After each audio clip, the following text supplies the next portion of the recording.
Hey guys, welcome back to the channel. This is a story about what if Naruto was Scorpion's apprentice Mortal Kombat harem. Before I start, please support for more amazing content and do consider subscribing to my channel and share this video with your friends. This is written by fanfic meister and link in description and support writer. Let's start the video. October 10th Konohagakure no Sado, Hai no Kuni, Land of Fire. 5 years after the Nine Tails attack on Konohagakure no Sado, Hidden Leaf Village, a young boy was running away from a mob of angry civilians, including groups of Chunin and Jounin rank ninja. This boy had blonde hair, blue eyes, a round face, and 3 fox-like whisker marks on both cheeks, and he was wearing a simple white t-shirt with blue shorts. The boy was named Naruto Uzumaki, an orphan due to the Nine Tails attack on the village, which unfortunately coincided with his date of birth. The reason was because the nine-tailed demon fox attacked the village on that same day 5 years earlier, and the leader at that time, the Yondaime, 4th Hokage Minato Namikaze, sealed its powerful chakra inside the newborn Naruto, making the boy a Jinchuriki, human sacrifice. Naruto was hated by the Leaf villagers and their shinobis because they see him as the demon reborn. The only exceptions were the Sandaime and a family, Tuchi and his daughter Aim, who run a local ramen stand where Naruto eats frequently, who cared for him. "Why are you doing this to me? What have I ever done to you?" asked Naruto. A random villager said, "You killed my wife and my son. A Chunin rank shinobi, you were responsible for the atrocities on that attack." Another villager said, "We will finally avenge our leader the Yondaime. We will have our vengeance by killing this demon child once and for all." Naruto was running away from the furious mob as fast as his legs could go until suddenly he got into a dead end. Naruto was cornered by the angry villagers and ninjas and they started to beat him up like there was no tomorrow. The ninjas were taking pleasure in beating this child that they thought was a demon incarnate. They thought that if he was gone they would be heroes for getting rid of the demon child. Naruto was muttering and crying that always in his birthday it was the same. The people always hated him for no reason other than being alive. He just wished that his life could end right now, but little did he know that destiny had something different prepared for him. Well, he was hated for no reason, but in his birthdays the mobs were even worse. At another part of the village not far away from where Naruto was, a portal appeared out of nowhere and emerged a warrior dressed in a yellow and black ninja outfit. His ninja outfit from the shoulder pads to his face mask resembles of Scorpion's. He also carried a ninjato on his arm. His name was Hanzo Hasashi, but he was known and feared as Scorpion. Scorpion emerged out of the portal and saw this new world that he was now. "This world reminds me to Earthrealm, but it is different from the other realms I've been to," says Scorpion. Scorpion was walking through the streets until he saw something, an angry mob surrounding a young, defenseless child and planning to kill him. This was something that was against the ninja way and so he intervened in between. Scorpion then said to the crowd in his spectral voice, "You better run for your lives and not hurt this child anymore or else you will be killed on the spot." One of the Chunin, after being scared for a moment, he boldly said, "We will not listen to what you have, pal, now stay back or you're next." Scorpion then did a hand motion like saying "come on if you dare," and that made the Leaf Chunin angry and attacked Scorpion recklessly. Scorpion then disappeared at the right time, concealing within the shadows, and then launched his signature chain kunai at a blinding speed which targeted the brain and killed him in an instant. Scorpion then asked, "Who's next?" The people attacked him in pure rage, but Scorpion went through hand seals and summoned pure hellfire, which was hotter than the regular fire itself, and burned the people to nothing but ashes. Meanwhile, with Naruto was actually with his eyes closed waiting for something, and then he opened again his eyes to see that the angry people were no more, except for that yellow and black ninja. Naruto was a bit scared, thinking another one would try to hurt him. "Please don't hurt me. Please don't," said frantically Naruto in front of the stranger. Scorpion asked, "Why would I hurt you, kid?" Naruto said, "For reasons I don't understand, the villagers are always trying to kill me and call me awful names like Demon Child or Hellspawn." Scorpion asked another question, "Where am I anyways?" "You are in the Hidden Leaf Village." "I see. I want to know another thing, why would you be called those names? To me you seem like a normal child." Naruto knew he shouldn't talk to strangers, but somewhere inside him told him that he was trustworthy. Naruto told him a long story short on how the villagers have hated him since he was born and connected in a way to the demon fox that attacked the village. Scorpion was livid after hearing the tale and berated the ignorant villagers for thinking the kid was the monster they all thought he was. Scorpion then asked, "Who is the leader in this damned village anyways, who lets his people do whatever they want without consequences?" Naruto said, "You mean the Hokage Jiji? He is in his tower. The Hokage Tower is located in the center of the village and is the tallest in here. Hokage Tower office." In the tower with a sign labeled fire in and in this office was the reinstated Sandame, 3rd Hokage Hiruzen Sarutobi. He was working with quite a load of paperwork, like signing alliance negotiations with other villages and complaints from most of the civilians who he saw as greedy bastards. Minato, why did you have to do such a sacrifice to your only son? Just then Scorpion arrived with Naruto in his office. Scorpion asked the aged Hokage, are you this Hokage, leading this bloody cesspool of a village? Sarutobi said hesitantly, yes, I am the Hokage. I am Hiruzen Sarutobi. Scorpion said, great, then I have proposition for you and I know that you will have no choice but to say yes. Sarutobi asked, why is that? What do you want with Naruto? Since the Hokage saw his surrogate grandchild with this stranger. I am taking this child with me as my apprentice and teach him in everything I know in the ninja arts from stealth, kinjutsu, ninjutsu, hand-to-hand combat, infiltration, and assassination. This training will be long and arduous, and if the kid wishes to return to his home village will be up to him and me when he can return, said Scorpion to the aged Hokage. Sarutobi said, why have you taken an interest in training Naruto? With proper training he can be a true shinobi, so he can defend himself and not be a victim anymore. He will be indeed stronger than you can imagine that you will even hardly recognize him. Besides, I believe that you don't like those villagers hurting the kid, said Scorpion. Sarutobi said, I need to know at least your name before taking my decision. The Shirai Ryunin said, fine, my real name is not of importance, but I am known by my codename of Scorpion of the Shirai Ryu. After leaving, the Elder Council entered the office and to tell about the decision that Sarutobi. The elders were Hamura Midokado, Kaharu Utatane, the two were Sarutobi's teammates since their childhood. And Danzo Shimura, the Sandame's old rival. Danzo had black shaggy hair with his body crippled and right eye and arm bandaged. Hamura had grey hair and wore glasses, and Kaharu was elder lady with her hair arranged in a single bun and wearing a formal kimono. Danzo was the first to speak, Hiruzen, what you did in leaving the Jinchuriki with a complete stranger was a foolish decision. You could have left the kid with me, so he could be trained en route. Hiruzen responded, well Danzo, while route-trained ninjas are quite effective, they can be quite aloof in personality as well, and the missions you send without my authorization are barbaric. You could end up giving the Leaf Village a bad image. Danzo said, it's all to protect the village's best interests. Sarutobi said, besides if he was an enemy he could have destroyed the village any moment. I have good judgment in that Naruto will be in good hands and will be back in the village in a few years. Danzo reluctantly said, if you say so, Hokage-sama. Danzo's frown said the opposite, you're a fool Sarutobi, a Jinchuriki like him should not be allowed to make his own choices, he should be a weapon for the greater good of Konoha. Outside of Konoha. Naruto was walking with his new mentor guardian for the next decade. Naruto said, so mister, I am going to be a kick-ass ninja like you.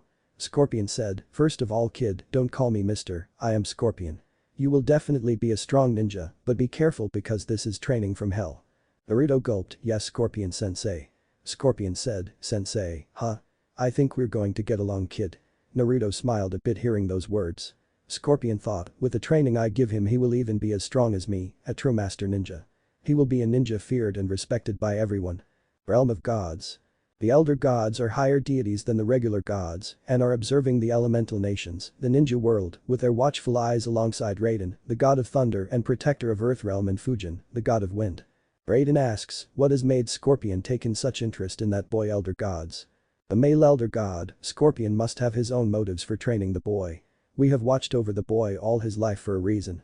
The reason is that he could be a chosen one just like the Earthrealm Shaolin monk Liu Kang. Raiden asks, like Liu Kang. One thing Elder Gods, you said that you've been watching him his life. What do you know of him and this realm? Another Elder God said, you see Raiden, this is the realm known as the Elemental Nations, where their 5 major countries have their hidden ninja villages. These 5 major countries are named due to the 5 elements of nature itself that are fire, wind, lightning, earth, and water. Their military is composed of ninja that can manipulate their energy within Kal Chakra.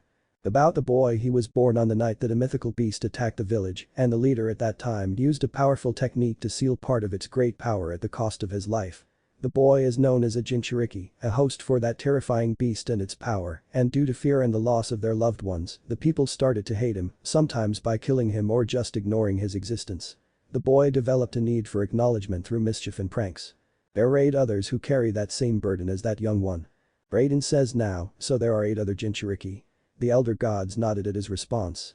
The Elder Gods concluded by saying that for now they will not intervene and let things run the way they are. 8 years later. 2 figures were walking down a dirt path until getting finally to their destination, the gates of the Hidden Leaf Village. One was wearing a yellow and black outfit with a face mask resembling a skull with a kunai and an ninjato on his back. This was Scorpion of the Shirai Ryu clan. The other was a young male wearing a red and black outfit with his face mask resembling a fox's mouth, too. He carries a twin katana, each on their respective belt, kunace, shurikens on his right leg warmer. The guards protecting the gates of the Leaf Village were two Chunin-ranked ninja named Izumo Kamizuki and Katetsu Hagane. Halt.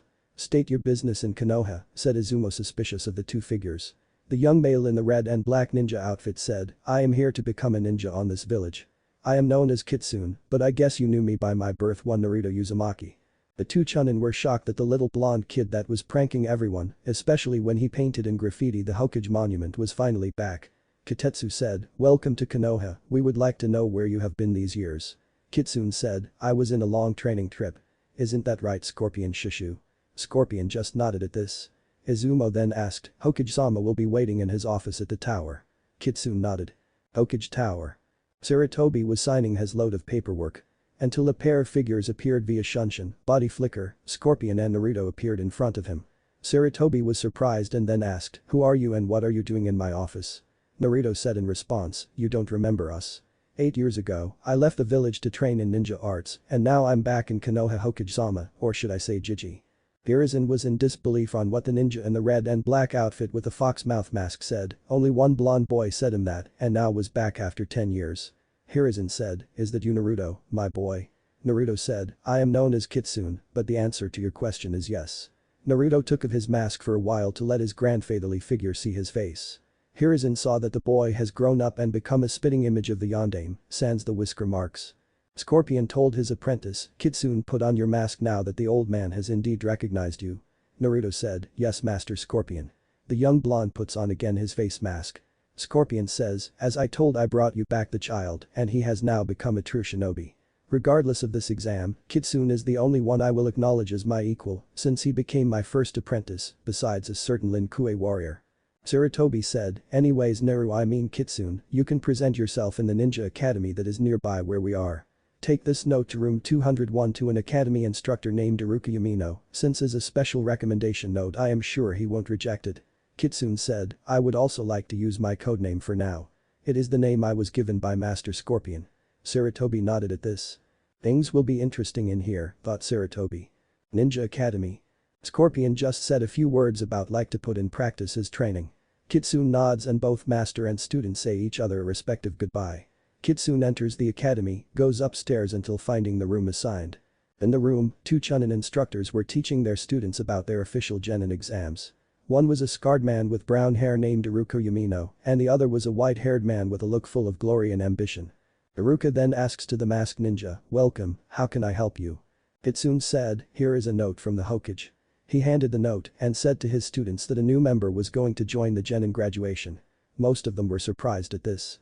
Iruka-sensei, how you let someone get a pass like this? Well, we had the entire 4 year of academy, yelled an annoying pink-haired girl.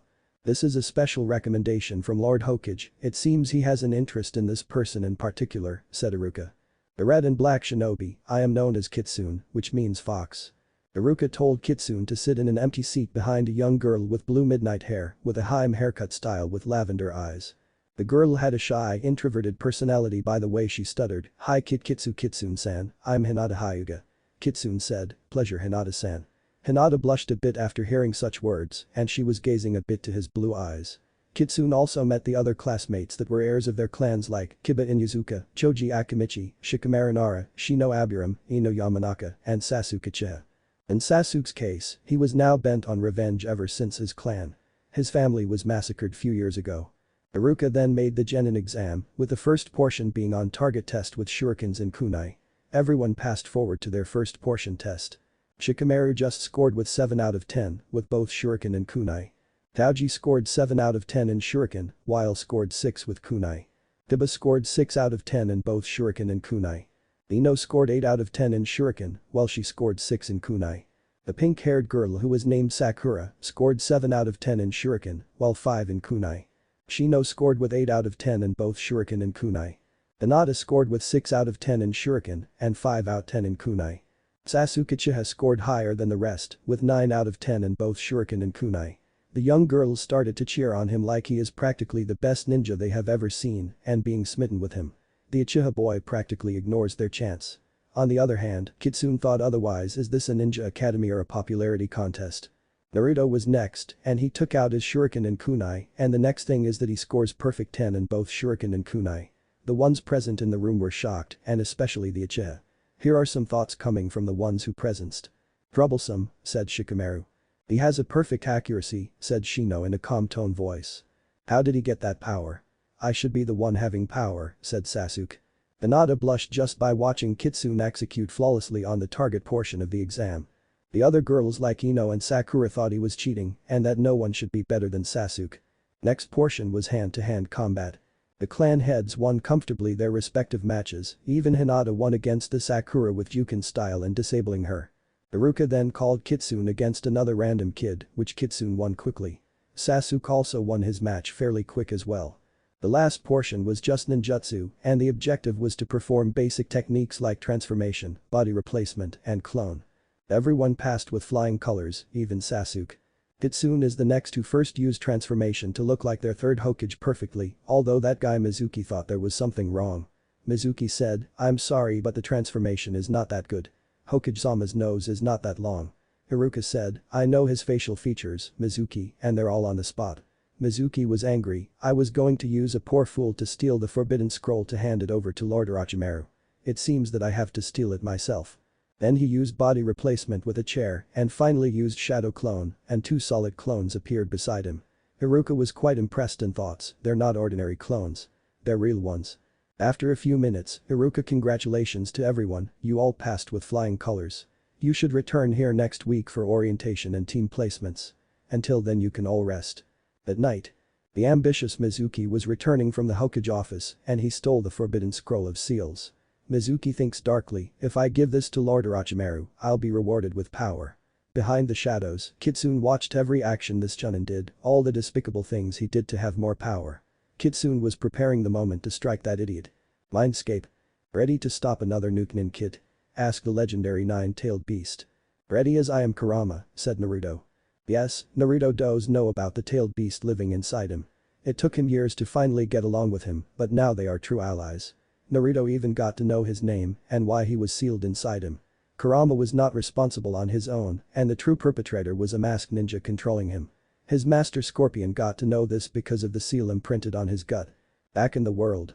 Kitsune through a bit of chakra control, summoned a chain with a kunai attached coated in red and was going to Mizuki. Get over here.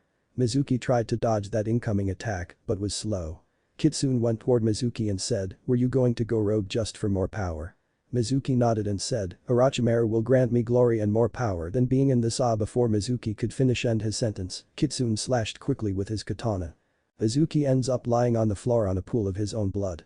Scorpion appears from the shadows and congratulates his apprentice on another mission well done. Kitsune nods thankfully and bows respectfully to his master. Sarutobi watched everything with a smirk from his crystal ball in his office. The aged Hokage said, things will be quite interesting with Kitsune in the Leaf Village. Naruto, known as Kitsune, was on the Hokage tower with his master Scorpion and both were talking with Sarutobi. Sarutobi gave Kitsune a paycheck for B-rank mission and stopping Mizuki from leaving the village with a forbidden scroll of jutsus. Scorpion gave his apprentice and right hand a forehead protector with the symbol of the Shirai Ryu clan. He was grateful to his master. Then the door opened and a boy with a wooden sword entered the office. Prepare to be defeated old man, today I become the 5th Hokage, said the kid who was wearing a yellow shirt with blue shorts. Honorable grandson, please do not act with such recklessness, said an older ninja wearing black with glasses. The boy tried to attack the aged Hokage, only to end up tripping himself on his own blue scarf and falling on his rear end. The boy gets up and says, you tripped me. Kitsune said, no, I didn't. You tripped on your scarf.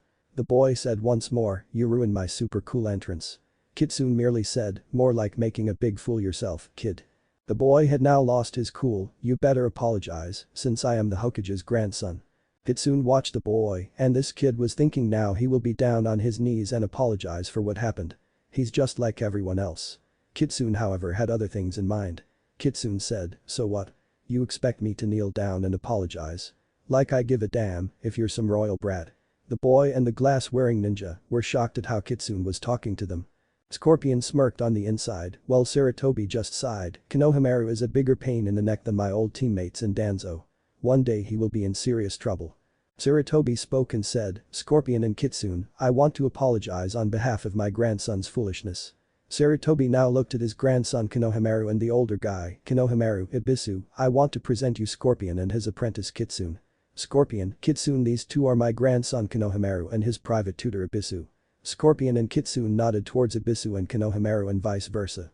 Kitsune said, so in few days, I'll go to the academy for orientation and team placements, right?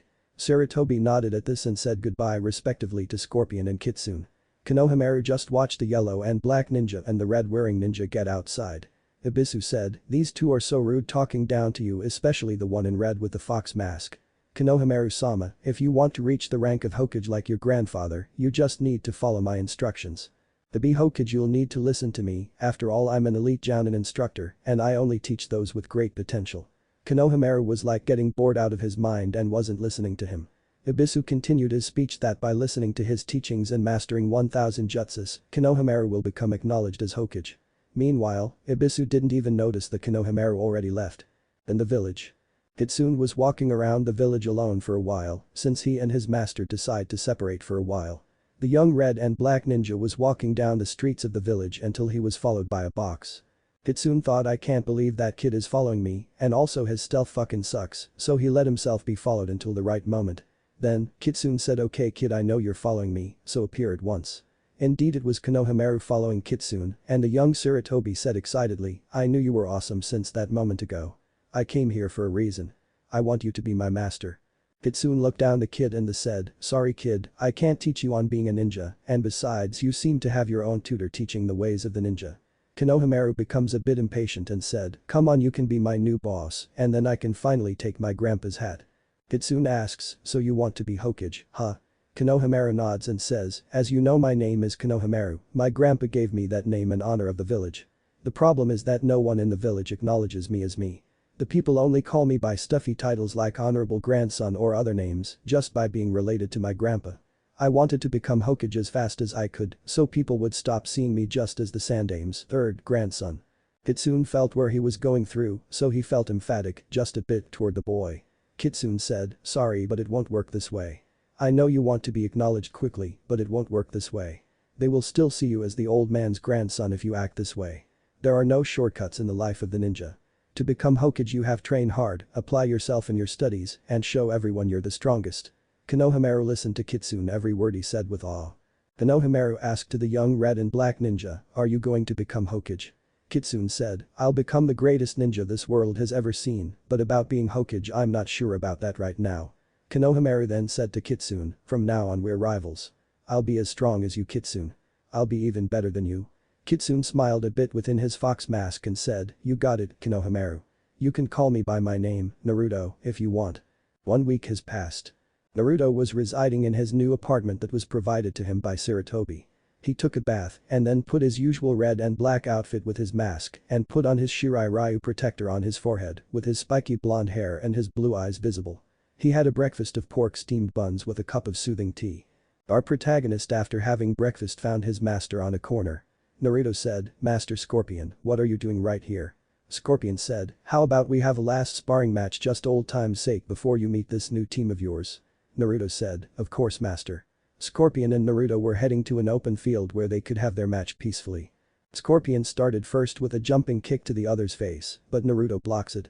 Then Naruto goes for a leg takedown, as expected Scorpion evades the attack. Naruto goes for a combination of punches and kicks, but Scorpion counters with a left kick on the ribcage. Scorpion was going for the finish, but Naruto strikes with a punch to the gut. After 5 minutes, they ended up their match. Scorpion said, enough for today. You'll end up being late in for this orientation that old coot said. Naruto nodded and respectfully bowed said goodbye. Ninja Academy. Kitsune gets in time and takes a seat in the middle row and he saw most of the familiar faces he met last week like Hinata, Shikamaru, Choji, Kiba, the mysterious Shino, and especially that guy Sasuke who was sitting next to him. Kitsune thought, so today I'm going to have new teammates, huh? Just then everyone heard what it sounded to be a stampede charging through the hallways and entering through the classroom. Kitsune and the rest of the students saw the reason of the situation. Those girls named Sakura Haruno and Ino Yamanaka entered the class after having their little competition. The two girls said at the same time, I won. Sakura said in an annoying way, I'm the one who crossed first, Ino pig. Ino said, listen to me forehead, my left toe crossed the room, so I won. Sakura said, no, it didn't pig. I crossed in way faster than you. The two continued growling at each other with few sparks of electricity coming out their eyes. Kitsune thought, this is what they call a rivalry, huh? Both Ino and Sakura then made their way to where Kitsune and Sasuke were. Sakura said, you're the baka of the other day. Move out of the way, so I can get to sit next to Sasuke-kun. Ino says otherwise, no way, I'm going to sit next to Sasuke-kun. A group of girls alongside Sakura and Ino were practically saying the same thing. Sasuke thought, they're wasting not only their times but mine as well. Kitsune thought, are they really going to be ninjas or just playing around? Hiba actually got in front of Sasuke's face and started gloating that the Uchiha isn't so great and he could beat him. That got Sasuke's fangirls really pissed off. But luckily before anything happened finally Iruka got there and applied his big head no jutsu telling them to settle down. Moments later.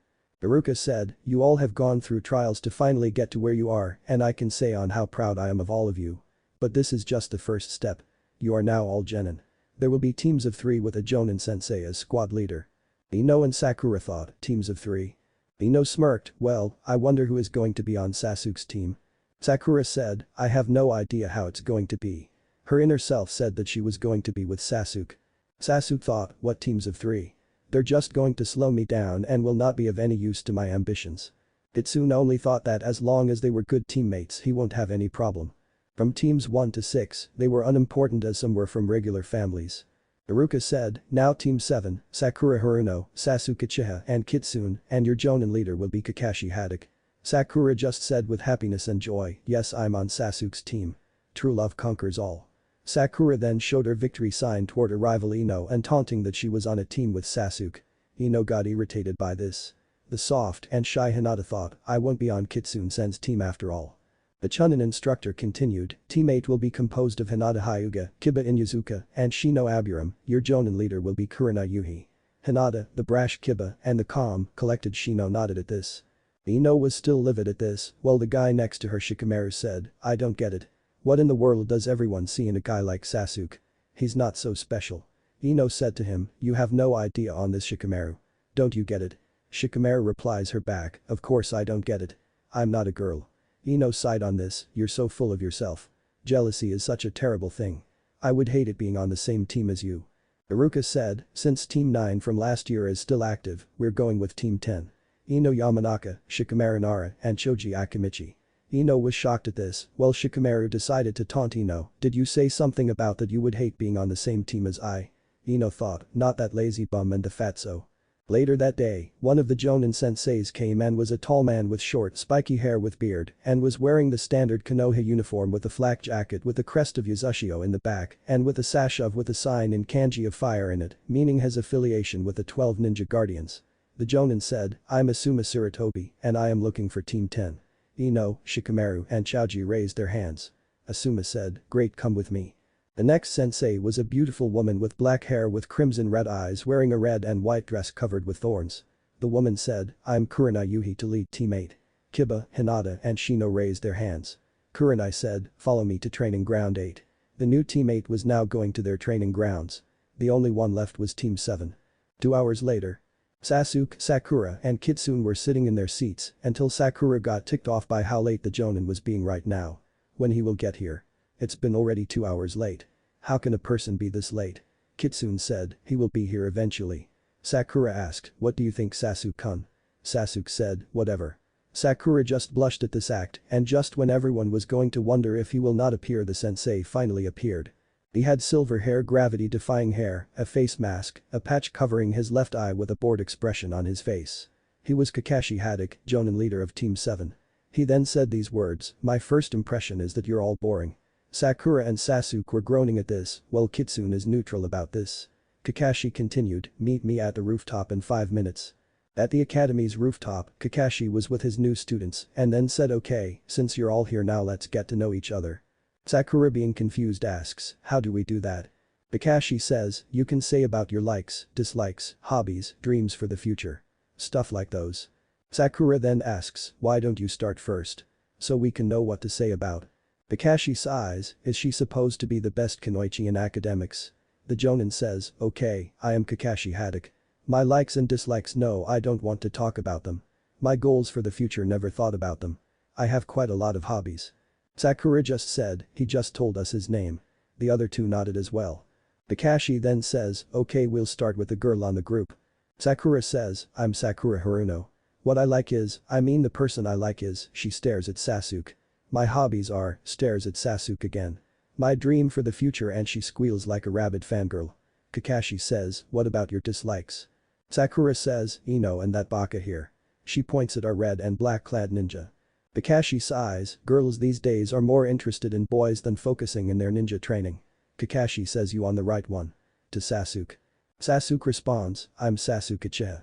I have a lot of dislikes and I like almost nothing in particular. I have no dream but an ambition to restore my clan and kill a certain person. Sakura stares at him, Sasuke-kun is so dreamy. Kakashi said, he wants to kill Itachi. I should have known it. Kakashi says, okay, and finally you. Pointing to Naruto. Kitsune said, my name is Kitsune. I have no intention in telling on likes, dislikes, or hobbies. I do have a goal to become the greatest ninja this land has ever seen. Kakashi thought, Naruto, you sure have grown in an interesting way since your time away from the village. You start to resemble like Minato-sensei.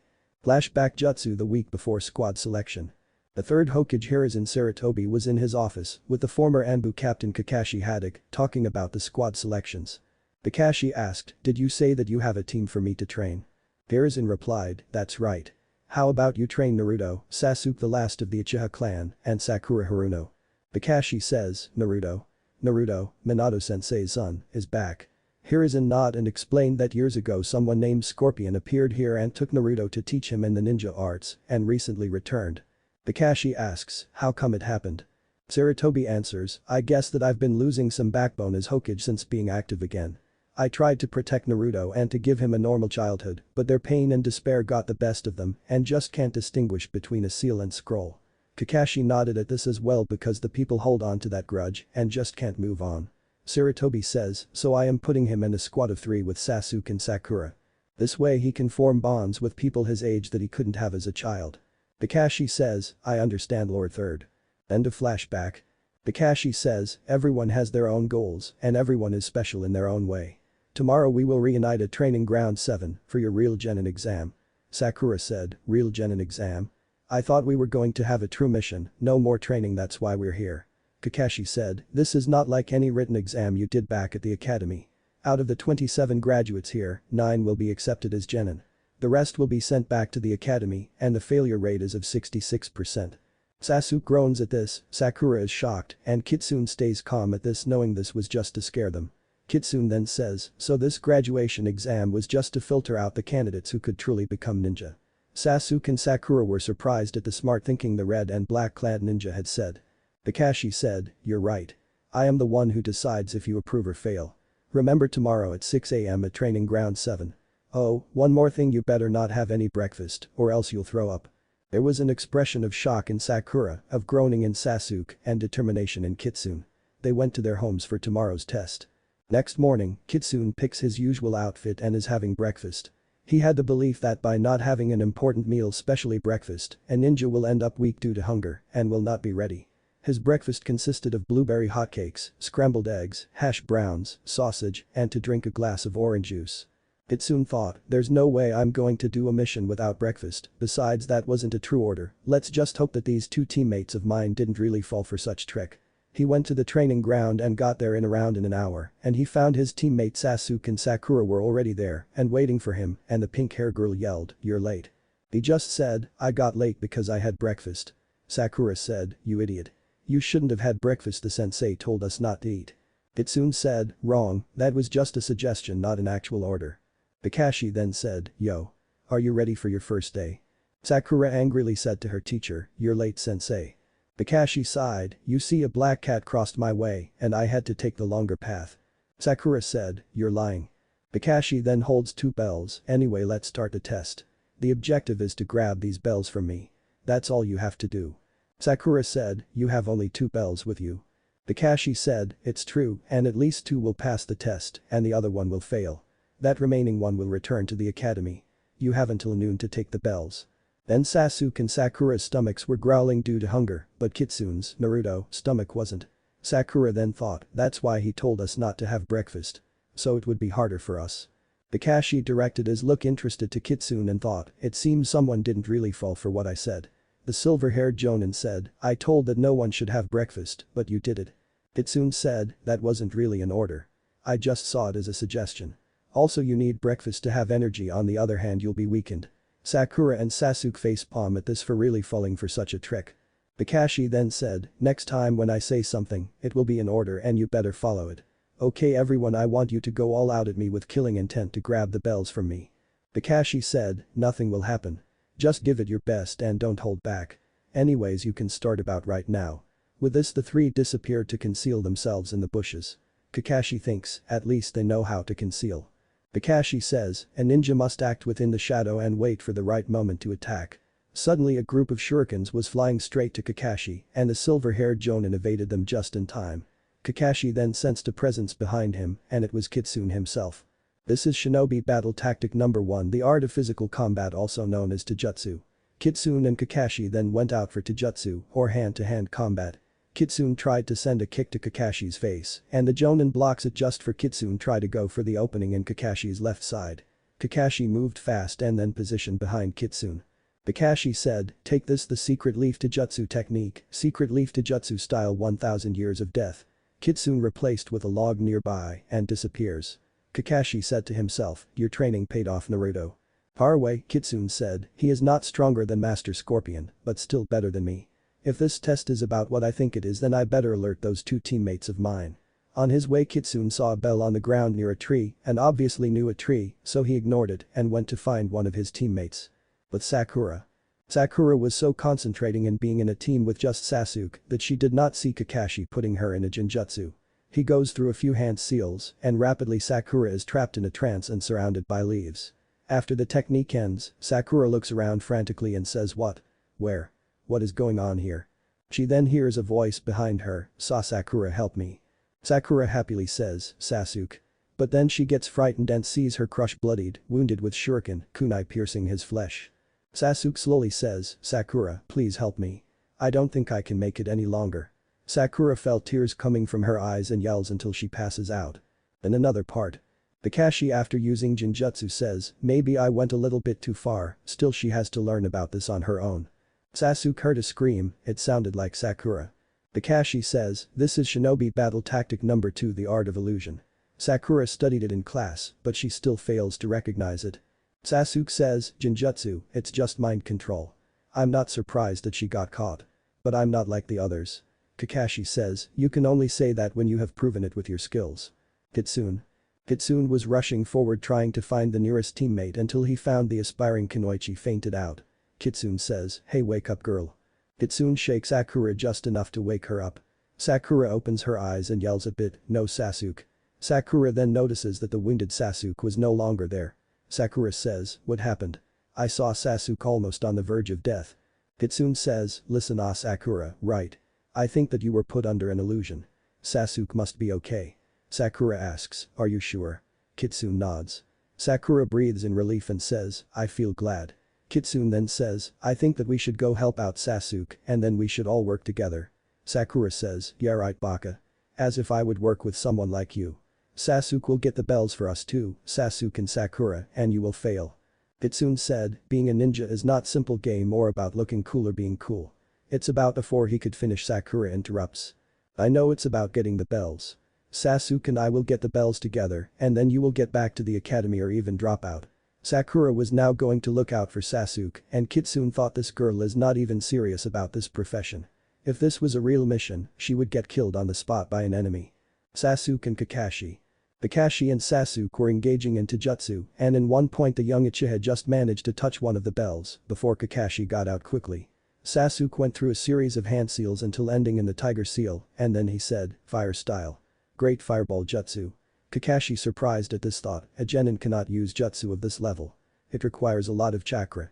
Sasuke then exhales a medium stream of fire and burning the area. After he stopped the attack, he searched the area and realized that Kakashi is gone and evaded his attack. Where'd he go? Is he coming from the right, left, or above? Then he felt being grabbed by his leg and was pulled underground with only his head visible. Kakashi appears in front and says, "Where I was going to appear. Just where you least expect underneath you." That was Earth style. Double suicide decapitation. Shinobi battle tactic number 3 ninjutsu. You are talented and different from the others, but being different is not always better. Kitsune. Kitsune took some minutes, but he found Sasuke underneath the ground. Kitsune basically said the same thing to Sasuke as he did before with Sakura, but with the same conclusion, just Sasuke said that working in team would only slow him down. Kitsune just didn't believe in how he had a douchebag and an annoying girl for teammates. Noon bell test ended. Kakashi was disappointed on seeing that he had to fail another team again. Kitsune was sitting next to a Sakura that was tied to a tree log, while Sasuke was being put in his place with Kakashi's foot over his face because Kakashi said something about spoiled brat and Sasuke took it as an insult. Kakashi said, "The objective of this test was so basic. Teamwork. If you had team up at least you could have obtained a bell, but now it's too late." Sakura finally realizing this says, "If we had worked together and got the bells only 2 would have passed, this could have generated conflict and the team would have fractured." Kitsune says, "Looks like you have brains after all." He wanted us to face each other on purpose to see if we could put the team first before our own purposes. Kakashi nods and continues, "A genin must have a natural instinct for teamwork.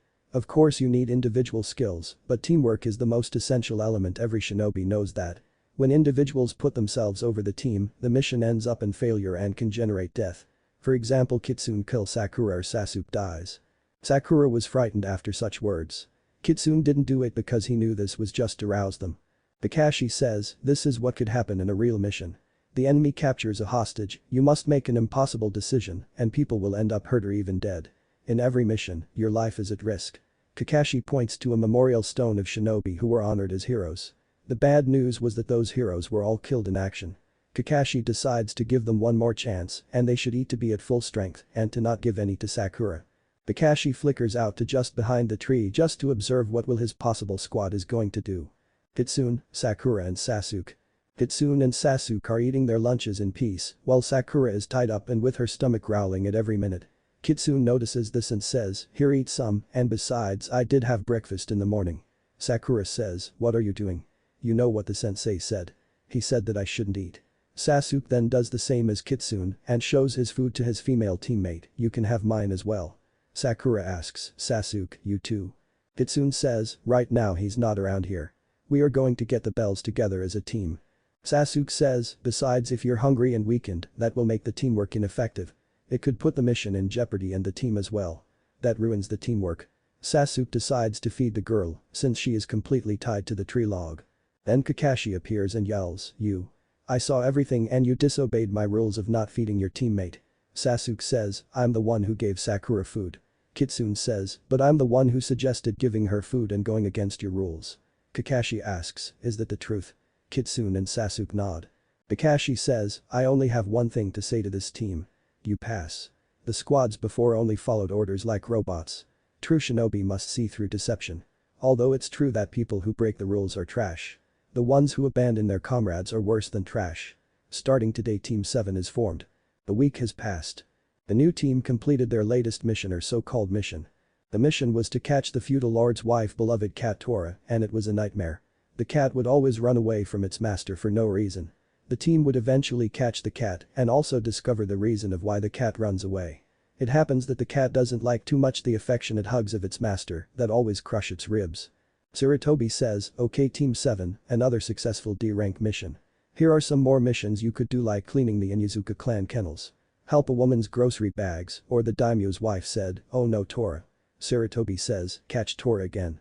Sasuke said a bit pissed off, "These missions are just for community service.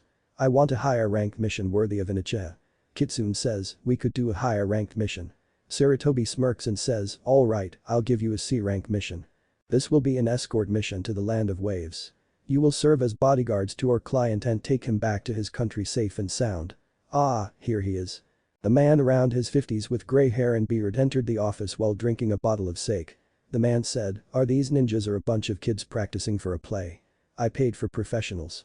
Kakashi steps in and says, "Despite their young age, these ninjas are capable in doing their job." The man then introduces him, "I'm Tazuna, Master Bridge Builder. My life is in your hands." Kitsune saw Scorpion outside and excused himself for a moment.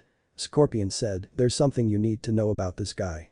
I did a checkup for today's mission, and it happens that the bridge builder didn't have enough money to pay for a higher ranked mission. In fact, his country is in an economical decline. There is a businessman who has taken over the country with his shipping company. Kitsune said, continue, I'm listening. Scorpion says, Gato is actually a major drug dealer, gambler, and investor in the black market and uses his company for his shady dealings. Your mission is to kill Gato, but beware, he may have hired mercenaries and Nukanins to do his dirty job, and those Nukanin will go after the bridge builder. Kitsune said, the mission will be successful. Scorpion teleports and disappears out of the village. Naruto reunites with his teammates in time. Sakura asks, where were you? Kitsune says, I was just preparing my equipment. Kakashi appears and says, so, are you ready for your first mission? Sakura then says, Sensei, you are early. Kakashi responds, since this is the first C-rank mission, I wanted to give a surprise to my team by being early. Sasuke just said, The group then starts walking along the dirt path until Sakura says something to break the ice, so where are you from, Mr. Tazuna? Tazuna says, I'm from the land of waves, little girl. The girl says, so does the land of waves also have a shinobi village? Kakashi interjects, no, it doesn't have any. Sasuke says, maybe it's a weak country. Tazuna took a bit of offense due to his words, and while Kakashi simply says, that's not it, Sasuke. The land of waves is surrounded by waters, and therefore there is no need for a shinobi village to be built. Kakashi continues, there are 5 great countries in this world. Our country is known as the land of fire. Then we have the other major countries, the land of earth, land of water, land of lightning, and also the land of wind. These lands are ruled by a daimyo, feudal lord, and in each of these major lands, there is a hidden ninja village. For the land of wind, the village is Sunagakure, hidden sand village, the land of earth is Iwagakure, hidden stone, the land of water, its village is Kurigakure, hidden mist village, the land of lightning with Kumagakure, hidden cloud village, and here in the land of fire is Konohagakure, hidden leaf village. Only the major villages can have their leader carry the title Kage, Shadow. The Kage is the military leader of a shinobi village. For Kumo, the leader is known as Reikage, Lightning Shadow, for Iwa is Tsuchikage, Earth Shadow, for Suna is Kazukage, Wind Shadow, for Kiri is Mizukage, Water Shadow, and Konoha has the Hokage, Fire Shadow. They are the 5 shadow leaders. Sakura says, so our Lord Hokage is really impressive and important. Her inner self thought otherwise, are you serious? He doesn't like a big deal to me, damn it. Kakashi just said, Sakura, do you doubt of Lord Hokage's strength? Sakura nervously said, of course not, sensei. Just then our group and the bridge builder passed along a puddle of water. Kitsune thought, strange, why a puddle of water? There has not been rain for a while, unless it's an ambush. Just out of nowhere, 2 ninjas appear from the puddle, attack with chains to strangle Kakashi, up to the point of seemingly obliterating him. The ninjas were dressed in black outfits with dark brown hair. We're the demon brothers, Gozu and Maizu, and we're here for the bridge builder. Gozu and Maizu were going to kill the bridge builder and were stopped by Kitsune and Sasuke. Gozu was the ninja with the claw-like gauntlet in his right hand and had a single horn on his protector, and Maizu had a large claw-like gauntlet in his left hand and 2 horns on each side of the forehead protector. Kitsune said to his team, this is the plan. I take on one of them, you with a weird hairstyle take care of the other ninja, and finally the fangirl just protect the client. Sasuke says, I could take on both of them, but be my guest dope. Sakura, although felt insulted by being called fangirl, just went to protect Tazuna. Sasuke was doing fairly well against Gozu, and the same was with Kitsune against Maizu. Maizu went for the hit, but Kitsune ducked and then kicked him in the gut. Kitsune then used the chains in Maizu's claw glove to capture and chain him to the nearest tree. Sasuke also ended well and captured Gozu. Just then, Kakashi appeared out of nowhere perfectly fine and said, well done team. Sasuke and Kitsune, you both did well against experienced opponents. Sakura, you protected our client. Sorry for not protecting you, but I needed to watch your skills on how could you fend for yourselves. Those ninja are the demon brothers, missing Nin of Kurigakure. Kakashi then paused, I need to confirm from Tazuna. You only paid us a C rank for protection against bandits, but you never said about enemy ninja. Also, a bright sunny day like today with no rain in weeks didn't make sense for that puddle on the road. With this kind of danger, it could be upgraded to a B or even an A rank mission. Tazuna told everyone a long story short about the problem, the greedy business tycoon named Gato, who is owner and CEO of Gato Shipping Co. Gato came with supposedly helping out his fellow citizens, but actually he is using his company to dry his country's financial resources and making them depend on him. The country could only pay for the C rank mission. Kakashi says, this is most definitely an A rank mission. Listen, I'm going to give you whether you want to continue this mission or you want to return the village. Kitsune said, I vote to continue. As shinobi our job is to accomplish our missions no matter what. Sasuke says, just leave this mission to me and Elite Uchiha. Sakura says, I will go as well. Tazuna says, thanks a lot everyone, super awesome ninja. Itsune thought, he reeks of alcohol, but I think he does want to provide his country a better future. Team 7 along with a bridge builder took a ferry that would take them to the land of waves. The team then finds a white rabbit along the path which Kakashi thought, this is strange why a white rabbit. Rabbits are white during winter. Then a huge sword was thrown in the direction where Team 7. In the clearing appeared a man wearing a hidden mist headband and brown and white camouflage pants. Imagine my surprise when I got the news that the demon brothers were defeated by the likes of you, said the mysterious enemy. He then sets his eyes on Kakashi and gets interested. Now I understand why they were defeated, I never expected to meet Kakashi of the Sharingan in person. Kakashi says, I know who you are. You're Zabuza Mamachi, the Kurigakure no Kijin, demon of the hidden mist. You're well known and as a former member of Kiri no Shinobigatana Shinshin and Shu, 7 ninja swordsmen of the mist. Sasuke is shocked on hearing that Kakashi had a Sharingan and thought how did he get the Sharingan? The Sharingan is an eye bloodline of the Uchiha clan. Kakashi says, I'll handle this missing nin while you go protect him. He uncovered his eye patch revealing indeed a Sharingan. Zabuza then used a hand seal and said, ninja art. Hidden mist jutsu. Zabuza vanished in thin air and the mist was getting thicker. Zabuza says demonically, did you know that are 8 vital points in a human body? I wonder which I should completely cut you down. Liver, lungs, spinal cord, clavicle vein, kidneys, jugular vein, brain, and heart. Kakashi thought, since he is an expert in silent killing, I must be calm. Not even a single heartbeat. Zabuza starts taking the advantage with few of his water-style ninjutsus. Zabuza did few hand seals ending in the snake position and shouts, water style. Water prison. Kakashi gets trapped in a sphere of water. Damn it, says Kakashi. Zabuza then goes with his water clone jutsu, making clones out of his natural affinity of water element. Then after a time of Zabuza beating Kakashi, it took a surprise attack to get Zabuza distracted enough and release the water prison. Kakashi and Zabuza started doing hand seals at the same time over 40, which finally ended in the bird seal and shouted, water style. Water dragon bullet. Zabuza thought damn it. He copied my technique in perfect sync. It's like he's reading Kakashi said, reading my movements. Zabuza then thought, that freaky eye is Kakashi finishes for him, pissing me off so much. Zabuza says, all you can do with that eye is copy. Like a monkey. Zabuza was doing hand seals only to see the Kakashi finished before him. Kakashi says, water style. Great waterfall. Kakashi says, this is it, Zabuza. Zabuza then says, how can you do it? Do you see the future? Kakashi says, yes. And your future is death. Just then something hit on Zabuza's neck making the mist shinobi fall unconscious. A masked hunter nin appeared within the shadows, you're right. He is now dead. Kakashi eyes the hunter nin who may be around the same age or just a couple of years older than his ninja. The hunter nin says, thanks for the help. I've been waiting for the right time to kill Zabuza. Now I must dispose this body farewell. The hunter nin carries Zabuza's body and then teleports away. Itsune thought, why not dispose of the body right now? Kakashi then faints after using so much of his eye. Sakura sees this and asks, what's wrong? Kakashi says, I guess I used too much the Sharingan. The old Tazuna said, well you can all rest in my house. It's not that far from here. Team 7 was resting on Tazuna's house on which they also met Tazuna's daughter, a young woman in her 20s named Tsunami. Kakashi thanked for the hospitality shown and while at that he remembered before fainting after his battle with Zabuza about the mysterious hunter nin. Hunter nins are sent to capture missing nin and dispose of the bodies to make sure that jutsus, nin, dojutsu, etc. won't be used against their village. Also the hunter nin from before actually was in league with Zabuza due to the use of senbon needles, which when used correctly, can cause to the victim a temporary death-like state. In a forest. The masked hunter nin appeared carrying Zabuza's body and taking him to a clear point. The hunter nin then says, first I'll take off the bandages and then I'll drain his blood. Just as when he was about to do so, a hand stopped the hunter nin to see that it was indeed Zabuza who stopped the hunter nin. Don't bother, I'll do it myself, Zabuza said to the hunter nin. So you're already awake, that's a relief Zabuza, said the hunter nin. Haku, what the hell were you thinking, asked Zabuza. The masked nin now named Haku says, you're the one to talk, Zabuza. If you can keep fighting in such a reckless way, you will definitely die.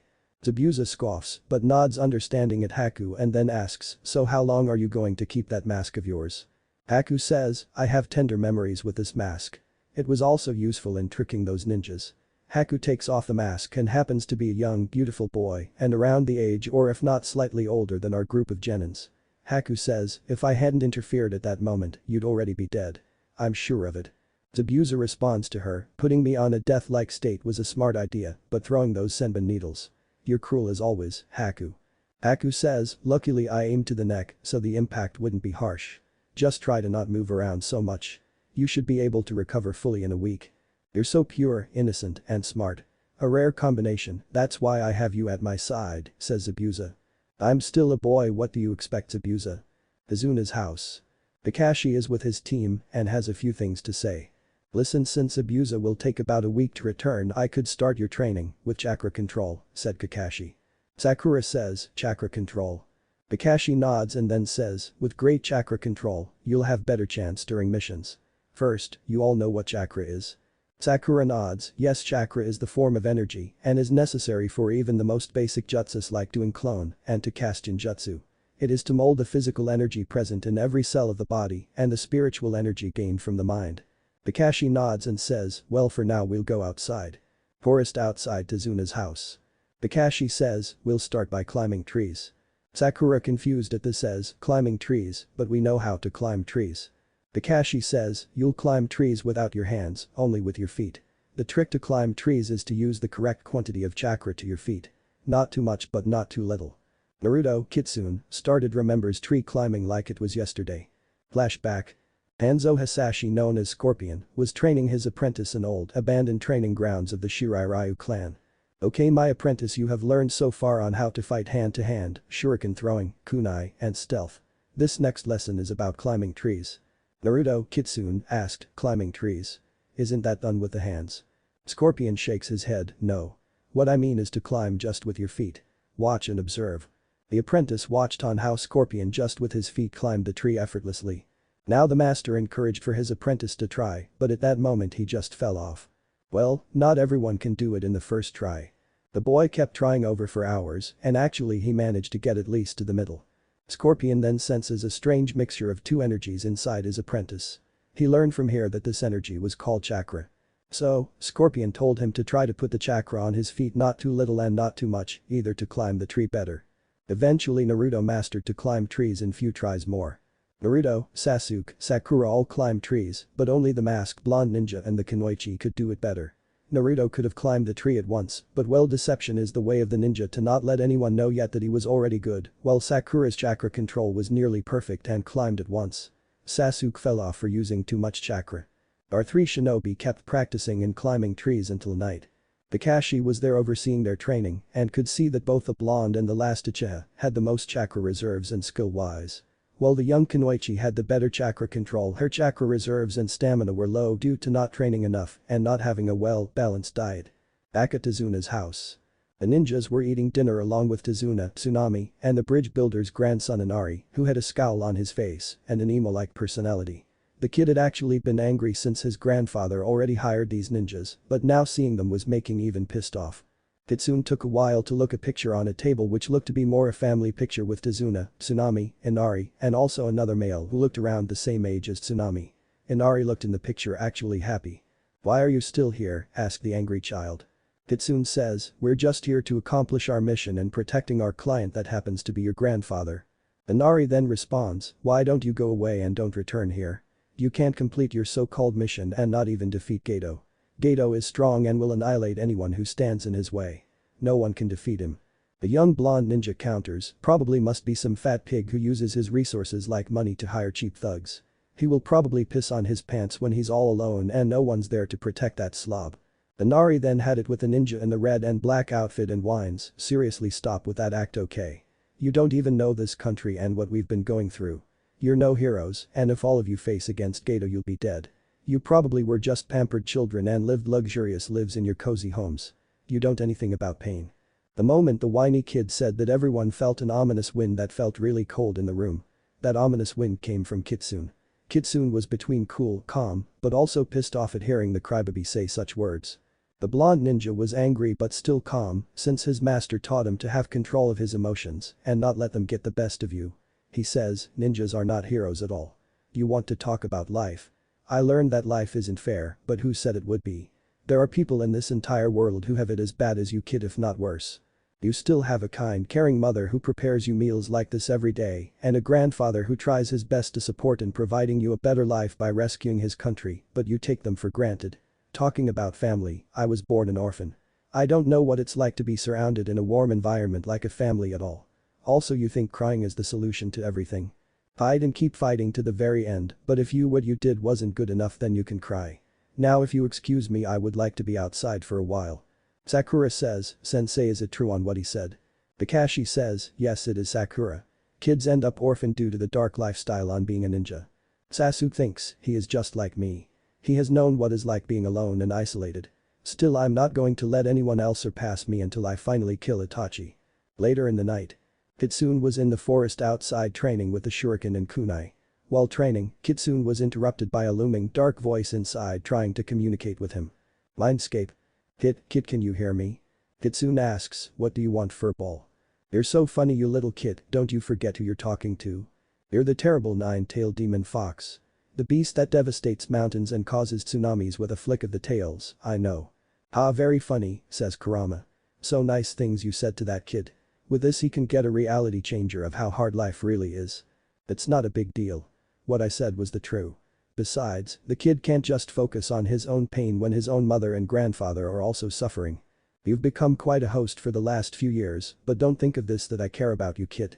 Yeah, it's about getting your hands, or in this case claws, on that Uchiha who used his ocular jutsu on you. Take a chill, Kurama." Night.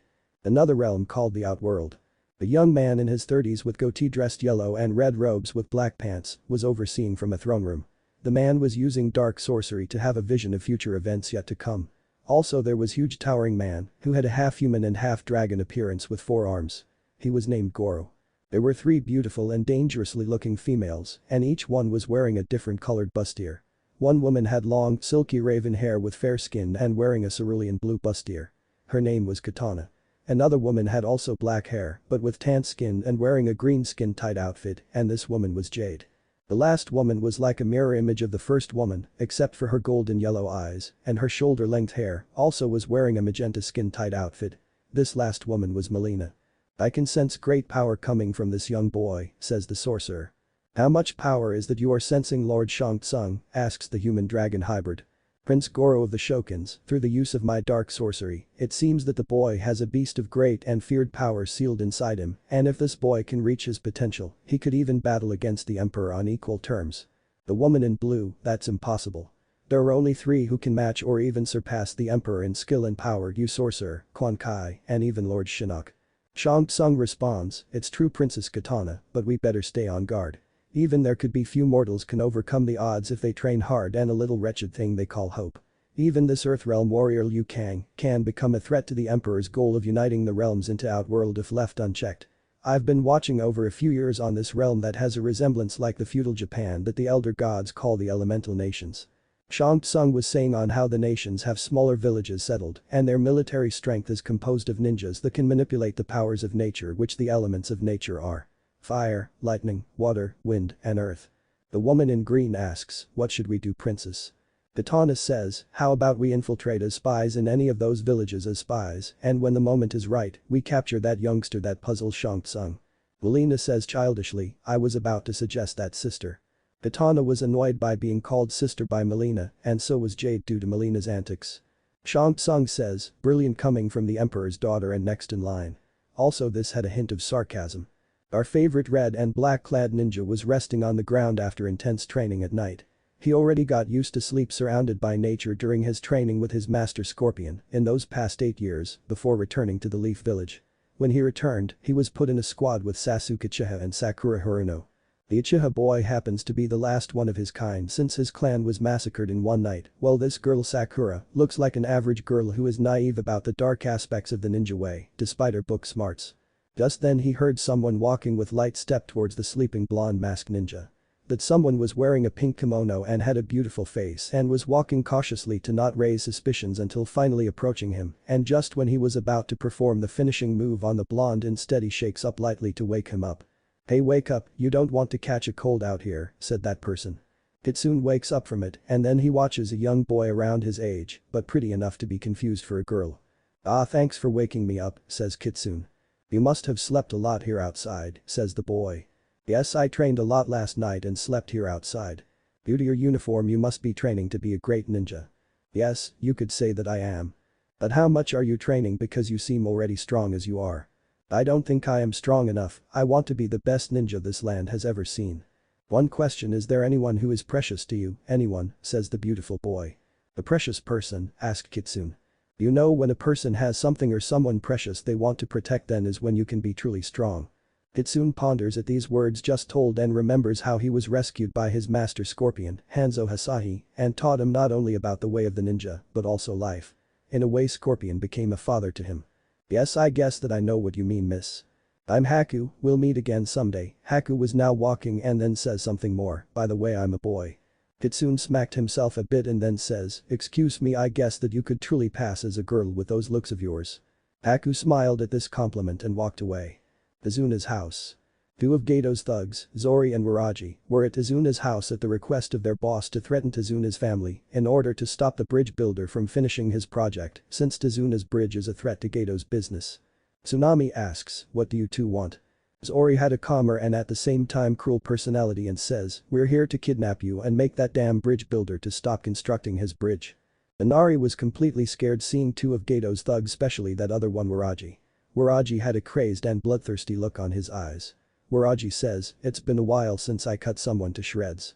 Hey Zori, you think I can kill this one just for fun? Inari was on the verge of crying, you could see tears coming of his eyes, pleading, please don't kill me. I'm too young to die. Zori says, you really need to calm down, you need to cut down everything you see. Waraji responded, you're no fun Zori. Just one kill, besides no one is going to miss that crybaby anyways. Tsunami then takes matters into her own hands, I won't let you harm my son. Listen, if I go with you, you won't hurt anyone, right? It's me that you want after all, right? Inari was crestfallen at hearing this, that his mother was sacrificing herself to protect him. Zori says, that's the answer we needed. He then looks at Inari and says in a mocking tone of voice, you lucked out kid. Thank your mother that she is protecting you. Inari says, you don't have to do this. Tsunami gives to her son a sad smile, you don't need to apologize. It's a mother's job to protect her child.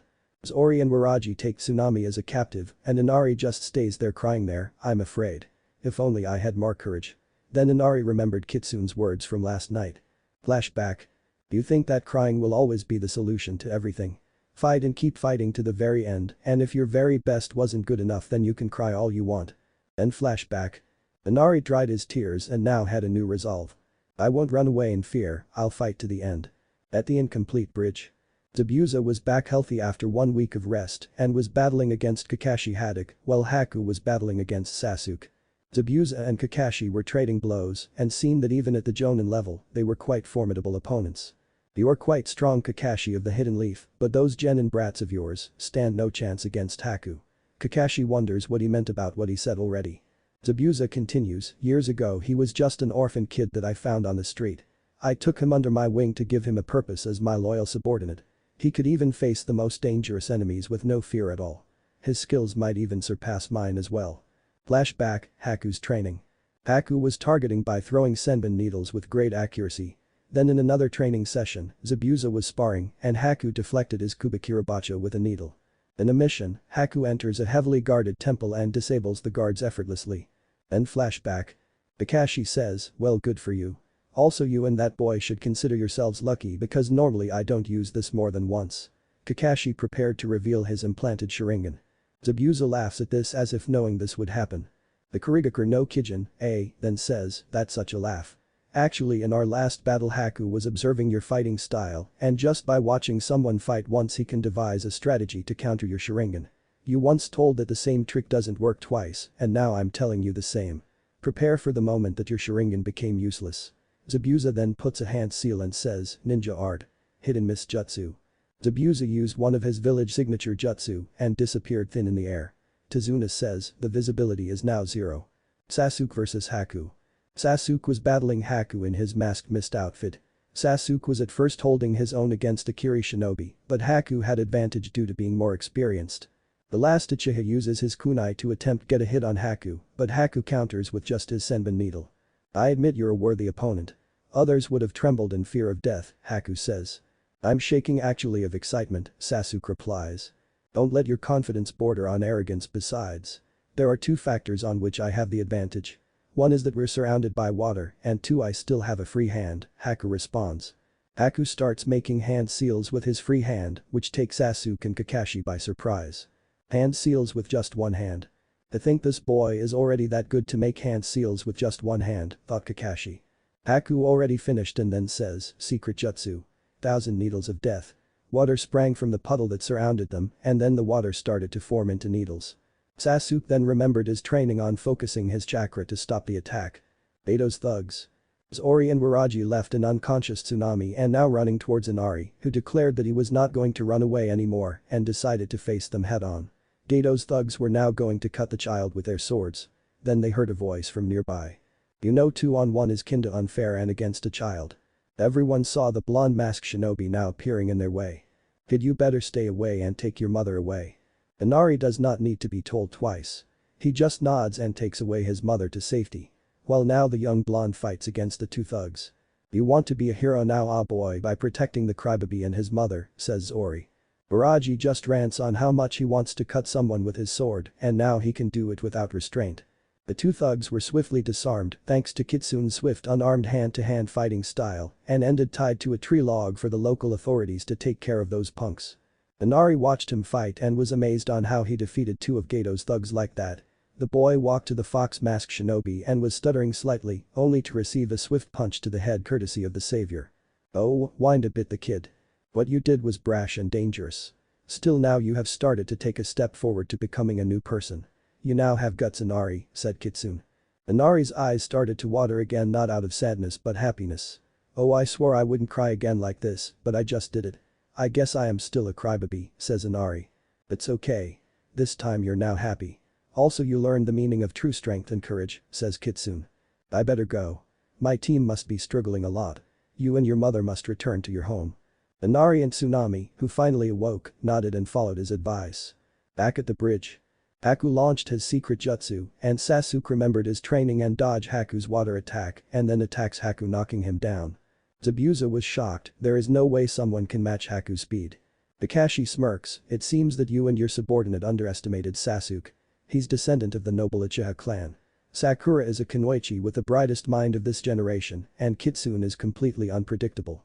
Haku stands up to his feet and says, I admit that I took you lightly and now you left with no choice to use my secret weapon. Haku now forms a hand seal and then says, secret jutsu, demonic mirroring ice crystals. Haku forms a dome full of ice mirrors around the young Uchiha. Zabuza says, well, this is it for one of your kids, Kakashi. When Haku uses his best jutsu he's unstoppable. Kakashi says, this jutsu can't be copied. Does this mean he has a bloodline? Zabuza responds, Haku is one of the few survivors of the feared Yuki clan. Inside Haku's ice jutsu, Sasuke thinks that this dome could be melted easily with a fire ninjutsu. He forms a few hand seals to do the Uchiha clan signature jutsu. Fire style. Fireball jutsu. The fireball then moved towards the ice dome and it hit its mark. Unfortunately the ice dome was still intact. No way. My ice jutsu is strong enough to even resist against this fire attack. Sasuke tries his best against Haku, but the Yuki shinobi was too fast for him and just transported to another mirror. Haku was taking down Sasuke with his speed and use of his senbon to maintain him in a static position. Sasuke tried his best in melting the ice again, but just as he was told before, the ice mirror crystals was resistant. Then when things started to get harder, finally came to the rescue Kitsune. Still, with both of them were struggling against the solitary Kiri ninja. Until Sasuke and Kitsune noticed that the ice mirrors were still holding as long as Haku holds it. So with an opportune strategy, they worked together and finally knocked Haku and ending his ice mirrors. But before landing to the floor, Haku launched senbon needles directly aimed at Sasuke. Kitsune deflected most of them, but one got to his leg to nullify his ability to walk. Sasuke passes out to fatigue. I would like to know if you're the same person I met on the clearing, says Kitsune. Haku nods and removes his mask. Kitsune asks, who is the one that you fight for so hard and with such devotion? Haku answers, I fight for Zabuza. He is the one who took me in and molded me into what I am today. Kitsune replies, you mean that huge swordsman with the bandages on his mouth? I see, before I decide on ending your life I want you to tell me a story of your life.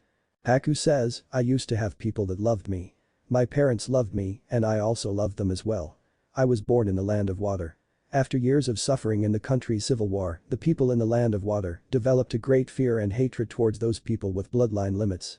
These are unique abilities that are passed down through the clan. My mother was actually a member of that clan with bloodline limit, but she hid her abilities to not get caught. She met a humble farmer and the two fell in love. Years later they got married and I eventually was born. Haku then finished his story on how he inherited his mother's ability and they were caught by the father. The father organized a riot to kill his wife and son. Although he loved his family, his fear was greater than the love. Haku, in a moment of self-defense, killed his father after watching his mother dead. Haku was alone in the street doing what he could to survive in the cold streets, and then he met Zabuza. Zabuza gave him a purpose to live which Haku accepted. Kitsune says, "I understand. In a way, you're just like me. The pain of being alone and that everyone ignores your complete existence is unbearable. I even thought at once that I couldn't have a true purpose in life until I met my first master." Kitsune told his life of his childhood and then how he met his master, until eventually returning to here and meeting his teammates. Kakashi and Zabuza. Kakashi and Zabuza were still battling it out and both were quite evenly matched in skill. However, it took just one miscalculation from the missed swordsman for the Leaf Jonin to exploit it and finally take down his rival. Kakashi says, "Your ambitions will create a lot of sacrifices. That is something not worthy of being ninja." Zabuza says, "I fight for me and my ambitions will come true, Kakashi." Kakashi then summons his signature Ninken to subdue Zabuza and preparing his best just a Rikiri to finish him off. Just before Zabuza felt his life flash before his eyes, his subordinate Haku came in to shield Zabuza. "That kid," Kakashi says. "Haku," Zabuza says. Kakashi was now going thrust his lightning jutsu on Haku, but then a harpoon chain with a kunai stopped Kakashi on his tracks. Kakashi was surprised that Kitsune was the one who stopped his attack. Beto appears with his thugs. They were clapping mockingly due on how they were able to survive that long. "Looks like the demon of the mist can't do his job properly," remarks the crime boss boldly. "Beto, so you were going to do this eventually?" "You're damn right I was going to. Even if you succeeded in killing the bridge builder, I wasn't going to pay you and that kid anyways. I'll pay a handsome reward for killing those pesky ninja, but leave the women alive, they could serve a new purpose as my new sex toys." Kitsune just looked with an intense glare towards the midget businessman who had the balls to say such despicable thing. Kakashi and Zabuza had similar thoughts as well. Kitsune says, "Treasure these moments, midget, as if they were your last. These are literally your last moments in the world of living." Kitsune summons shadow clones, and so does Kakashi, while Zabuza compensates with water clones. They in few moments slaughter most of the thugs, while the rest run away. Beto was completely feeling fear now that he was completely alone. "Listen, I'm sure that we can make an agreement." His only answer was Kitsune beheading him and slicing the rest of his flesh into thin strips and throwing him into the ocean. "How's this for an answer, asshole?" Days later. The people of the Land of Waves were grateful toward the ones who removed their biggest nightmare, Gato. Tazuna completed the bridge and then had the idea to naming the Super Tazuna Bridge, which was quickly dismissed. Inari suggests, "How about we call it Kitsune Bridge?" It was approved. Team 7 returns home to Konoha after a successful mission. But the three Adenian females. "According to our scouting, there will be an upcoming event called the Chunin exams. We just have to infiltrate stealthily and come for our objective. Someone who has sealed inside that powerful spirit that interests Shang Tsung," says Katana. "I'm with you all the way, Princess Katana," responds Jade. "Melina has an idea, maybe for 3 to forge a temporary alliance with some gullible fools and use them for our own purpose," says Melina. "You could have some nice ideas coming from the mind of a child," replies Jade. "Shut up, Jade. You shut up, Melina. Enough." The three Adenian females just continued their way to execute their plan. While in the dreadful Netherem, a demon sorcerer and a fallen elder god were also scheming their own plans, waiting for the realms to be weakened so they can have absolute control. Chapter 6. Calm before the exams. Hidden Leaf Village Hokage's office. Hiruzen Sarutobi was in his office with Chunin and Jonin ranked shinobi. The famed professor had a pile of letters that needed to be sent to various villages. The Chunin exams were starting next week and Konoha was going to the host. "We're going to send these cordial invitations to the other shinobi villages for the upcoming Chunin exams," said the Sandaime, 3rd Hokage. "Are you sure about this? We can understand Hidden Sand since they're our allies, but there are still tensions with the other villages, especially with the Cloud," asked a Leaf Jonin. "I think it's time to try for diplomacy and that despite the past we should let know there should be no more hard feelings." Sarutobi stated to his subordinates and then adds, "Besides, inviting certain could make this year's Chunin exams a greater challenge." Sarutobi hears a knock on his door and says, "Come in." 3 Jonin ninjas and they are Kakashi, leader of Team 7, Kurenai, leader of Team 8 and Asuma, leader of Team 10. The elder Hokage cordially greets them, "Kakashi, Asuma and Kurenai, I'm sure that you're here to nominate for this year's Chunin exams." The silver-haired Jonin lazily says, Kakashi Haddock, leader of Team 7, nominate Sasuke Uchiha, Sakura Haruno, and Kitsune for the Chunin exams. The Jinjutsu specialist says, Kurenai Uhi nominate Kiba Inuzuka, Hinata Hyuga, and Shino Aburam for the Chunin exams. The son of the third and ninja guardian says, Asuma Saratobi nominate Shikamaru Nara, Ino Yamanaka, and Choji Akimichi for the Chunin exams. Lord Hokage, I would like to disagree with their decisions. With the exception of Kitsune, those students are fresh graduates of the academy, said Chunin rank Haruka. Oh, it's you Haruka, says Kakashi. Kakashi, don't you think that you're pressuring them too much? I believe that you should at least wait a year before entering them on the Chunin exams. They could die, says a worried Haruka. You worry about your students too much. Entering them this year will be great experience for them even if they don't get promoted. You know the saying no pain, no gain, says Kakashi. Kurenai knows how Kakashi is and intervenes, okay Kakashi, I think that he has understood, but Kakashi retorts, no. It's time for him to understand that in the moment after graduation they stopped being his students. They are now our subordinates. Haruka says, they may be under your custody now, but most of them were my students. I trained them. What are you trying to prove with this? The door opened and enters a Jonin with bull hair and big hairy eyebrows, wearing green spandex outfit with a Jonin flak jacket. His name was Might Guy, leader of last year's Team 9. I says, I agree with Haruka, Kakashi. You're putting on them a lot of pressure. Why so impatient? I held back my squad 1 year so they could hone their skills and mature. Let them enjoy their youth a bit longer. Kakashi says, Guy, your concern is touching. Are you sure that this is because maybe your students have no chance in beating mine? Guy takes it a bit of offense. That's enough, the discussion about the Genin's participation has ended. I'll accept the recommendations, said a sagely third Hokage. Kakashi says, I know what I'm doing, you'll see. The silver-haired Jonin on the other hand, I hope that I'm not making them participate too soon. Hidden Cloud Village. In the shinobi village of Kumo, there was an imposing man known for his feared ninjutsu and his vast chakra reserves on par with Jinchuriki. He was dark-skinned and a muscular figure of a pro wrestler and wears the cage hat designated for his village. His name was the fourth Raikage. To think that the Hokage would truly decide to give us an open invitation to his village, says A. I got to say bro. This could be a chance for my students to be at the top of hill as long as they chill, says a Kumo Jonin, although in a bad rhyme. B, this is not the time for your rhymes. Yeah bro, says the famed killer B. Those two are the famous A and B combo of Kumogakure. B is also known as the adopted brother of the current Raikage.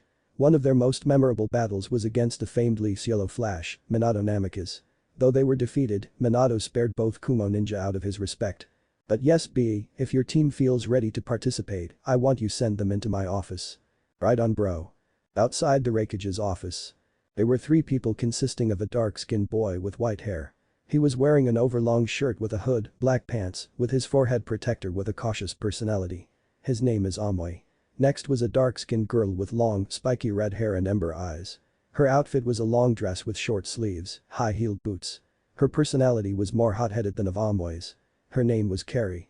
The final was another young woman with fair skin, short blonde hair and icy blue eyes. For her young age she was already well developed.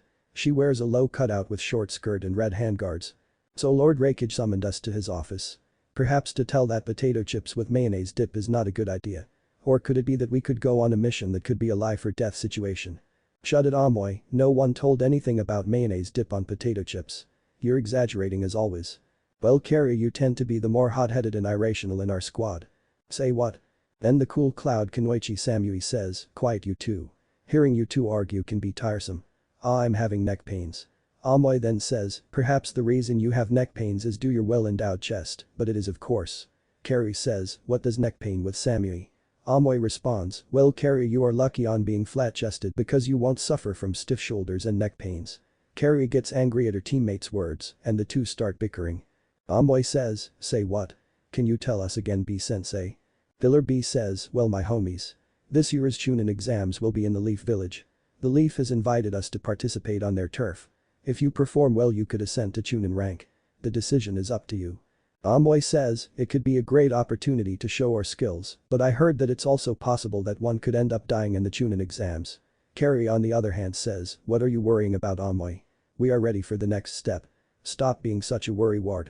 Samui says, I believe that our skills are high enough to participate. You two need to cool your emotions in situations like these. Amoy and Carrie both say yes. Hit and missed.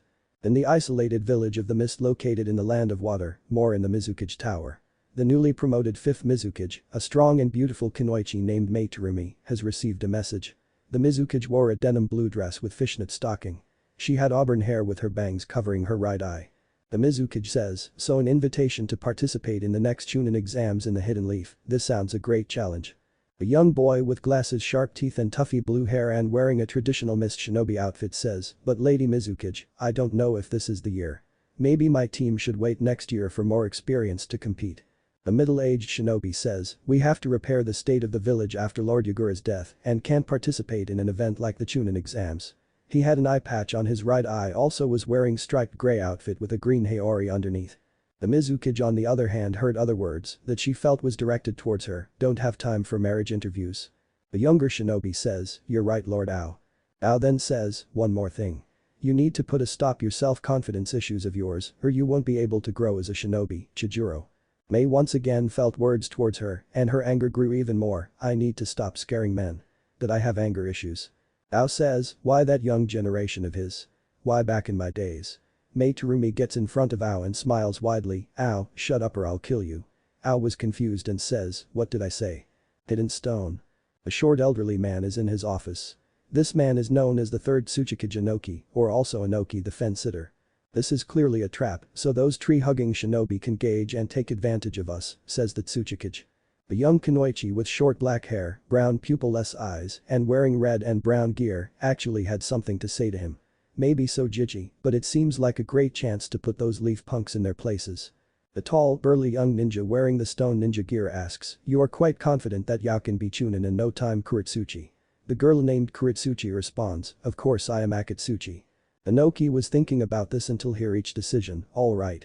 You will participate with your other teammate will participate this time to demonstrate the stone produces the strongest shinobi. Hidden Sand. In the Hidden Sand village located in the Land of Wind, the message was relayed to a sand jonin named Baki. Baki is known to be an elite jonin for the sand village and also right hand to the 4th Kazekage. Baki was with his own genin. A kunoichi with dirty blonde hair arranged in 4 pigtails was wearing a white dress and carrying a fan on her back. She was accompanied by 2 boys. One wearing war paint and black outfit with hood and the other was a red hair boy with light blue eyes and bags under his eyes. This is the opportunity to show the sand village's strength, says Baki. The 3 nod at this, although the red hair had a psychotic grin on his face. A week later. Back in the Leaf Village, the young Shirai Ryu was walking through the streets to go to a ramen stand for a lunch until he was followed by a squared rock. He knew that the kid was following him. Konohamaru, I know that's you. It was Konohamaru indeed and was with 2 kids around his age as well. They appeared in a curtain of smoke with some smoke bombs. That's expected from my number 1 rival and boss, says Konohamaru while coughing. I think you put on too much powder, says a girl with orange hair with pigtails. Sorry guys, this time was a boy with glasses. Kitsune asks, so are the ones with you your friends? The girl introduces herself as Mogi, the boy with glasses as Yuden, finally Konohamaru. Konohamaru then asks, hey boss, I was wondering if you could play ninja with us. Kitsune says, sorry kid. Today I was told to reunite with my team for something important. Sakura was walking around the streets and says, why would anyone play ninja? Konohamaru asks, who's the girl with the forehead and the smirks I get it boss she must be your girlfriend. Sakura blushes due to embarrassment and anger.